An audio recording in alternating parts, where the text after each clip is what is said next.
ከዓላማህ በፍጹም ፈቀቅ አትበል። በቀላሉ ሐሳብህንና አቋምህን የምትለዋውጥ ሰው አትሁን። ከማንነትህ አንጻር እንጂ ከሚያበላው አንጻር ለመገንባት አትነሳ። ያንተ ወደፊት ያለው ከማንነትህ ጋር እንጂ በዓለም ላይ ከሚያበላው የጊዜው የገበያ ጋር አይደለም። ባለህበት ዘመንና በምትኖርበት ሀገር ያበላል በሚባለው ነገር ውስጥ እንኳን ሳይቀር አንተነትህንና ዝንባሌህን የሚያስተናግድ ክፍተት አለ።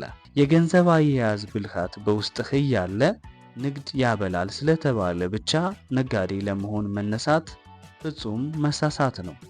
በምትኩ ገንዘባቸውን በቅጡ መያዝ ለማይችሉ ነጋዴዎች የገንዘብ አያያዝን መፍትሄ ልታቀርብ ትችላለህ።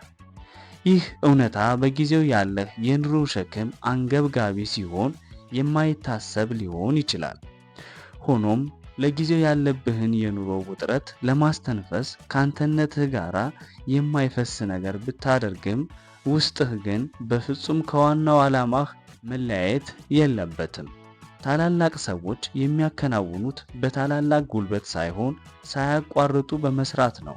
ውጤት የምታገኘው በአንድ ጊዜ ባንጠባጠብከው የላብ ብዛት አይደለም፣ ካለማቋረጥ እና ውጤት እስከምታገኝ ድረስ በተገበርከው ተግባር ጭምር እንጂ። አንድን ነገር ለማግኘት መመኘትም ስኬት አይሰጥህም። በቅድሚያ በልብህ የሞላውንና ያመንክበትን ነገር ለመጀመር የቆረጥህ የመሆንህ ጉዳይ አስፈላጊ ነው።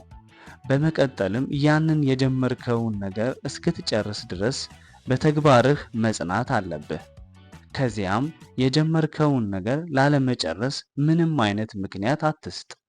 የስኬት ነገር የሚወሰነው የህይወትህ ተራራን በምን ያህል ጉልበት እንደተገፋህ ብቻ አይደለም፣ ለምን ያህል ጊዜ በጽናት እንደገፋህ ጭምር እንጂ። ሰላም፣ እንዴት ናችሁ? ይህ ፋኑስ ቲዩብ ነው።